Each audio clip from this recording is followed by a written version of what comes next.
I spent 10 years, maybe 12, in the gutter, living my life my own based upon my own faculties. That's good. But I've got men in my life now that when I head off to the side, it's up to me to bring them in Sure. and be authentic and transparent with them. But if and when I do, they always keep me going the direction you need to go in, and keeps me not only creating value, but able to score some points in life. So good. So good. Such a good metaphor. Thank you for that. So so what I want to leave that with is consistency, men, is the antidote. Hear me when I say this. Consistency is the antidote to indifference and complacency. Because at some point, life gets hard.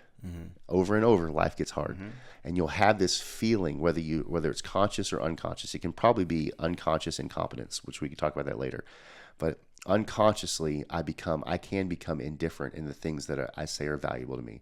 I've been doing this thing. I've been putting in effort. I'm not getting anywhere with it. I feel like taking care of the kiddo. I don't want to help in the kitchen. I just want to nap and take care of myself. That is indifference. And most times when indifference comes into the equation, it's unconscious. You're not truly choosing it. I think people really want the best from their lives. They really want to see the outcomes that their heart desires. But we get inundated with this speed of life that we're in, and indifference can creep up. Indifference becomes the elephant in the room. And then what the second phase to that is complacency. I've entered through, and I've now allowed indifference into my life, and now I'm in a moment of feeling complacent with this is just how things are. Things can't get better, things can't change, everything's happening to me. I become a victim in my life. That is a picture of complacency. And sad place to be. It's a very sad place to be, because you have no power anymore. You have given it all away to the circumstance once you've allowed complacency to take root. So you've got to be aware of those things. If you feel like there's complacency in your life, realize it came from your own personal indifference towards that thing. And take back your own authority, your own power, shift your attitude, and put massive effort towards what you say that you want, so that you can get past these things. That's good. And don't do it alone. We all need guardrails. So good, so good. And it comes back to consistency. Yep, I love that. It does. It just, a side note, has me thinking about people have their own negative thoughts when it comes to men's groups or counseling or coaching sometimes. But if you think about the most successful organizations in the world, take your Forbes 150. Yep. All the C-suites, the CEOs, et cetera, all have a cabinet. They all have a board. They all have a group of individuals that every decision for that organization goes through before the CEO signs off on it. Take every major athlete. Every major mm-hmm. athlete's got a mindset coach, they've got a nutrition coach, they've got a performance coach. They have coaches because they know that the outcome that they want is to win and to succeed, and they've got blind spots. And if you are operating your life without somebody providing those guardrails to show you what your blind spots are, you're going to end up in the gutter. You're not going to strike the pins. Knock them over. Score points. You're not going to be successful. That's just it. You're not going to be successful.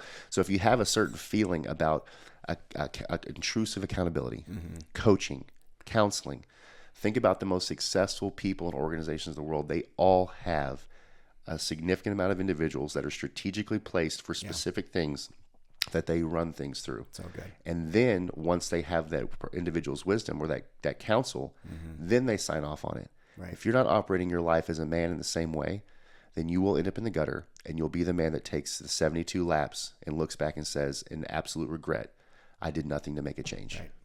It's good. I love that.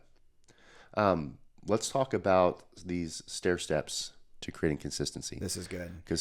Go ahead. Yeah, I'm excited to talk about this part because as men, we love visuals, we love blueprints, we love step processes, do this, then do this, the cause and effect relationship.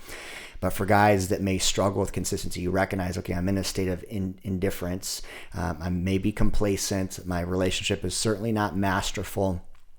How do I build consistency? If this is really the fruit of this conversation, how do I build consistency? What step on? We have 6 steps for you, and they all build on each other. Just like the first step is the easiest step, that's where you're going to build on this formula. And if you apply these steps, this becomes the blueprint to be able to notice yourself in those moments of awareness where you're out of consistency, just like Josh noticed last night, so you can get back on track. For sure. And for the men like me that like to check boxes, here it is. So mark this podcast, share it with a friend, and write these things down so that you can literally move through them one by one and get yourself on track to where you want to go. So Aaron, number one, this is the stair steps to consistency. Number one, set clear goals. Boom. Coming back to vision, right? Vision, clarity of goals, know what you want. Yep. So when you have a clear idea of what you want to achieve, it becomes easier to stay consistent with your efforts. You can't manage what you can't see. So good. So you have to decide. No one takes a trip, not that I know of. No one jumps in the car, packs the dog, all their things, packs the family, throws snacks in the back and goes, we're just going to drive until we whatever. Sure. Everyone is going to have a destination in mind because there's something there that they want to experience. There's something there that has value to them. Right. Our life has to be the same way. You have to have set goals, a vision that's clear for you. So number one, set clear goals. Number two, start small, which kind of goes against, in my opinion, a little bit of what HVM stands for. But at the same time, we use wisdom. So start small. Instead of trying to completely overhaul your habits today, right? Start with small, manageable steps. To stack victories, right? You need your confidence and your competence to take on greater challenges. So you think about the story of David in the Bible. He didn't slay the giant first. He was in training for a season. He slayed the bear and then the lion, and he learned how to lead. He learned how to self-lead. All of these were stair-steppers. So this is the starting small. Each victory that he stacked gave him the confidence and the competence to take on the next victory. You got to have it. You got to have it. There's nothing wrong with starting small. Your idea here in stacking wins is to create momentum in your life. That's good. You got to have momentum. Momentum makes life easier and choices easier. So number two was start small. Number three, establish routines.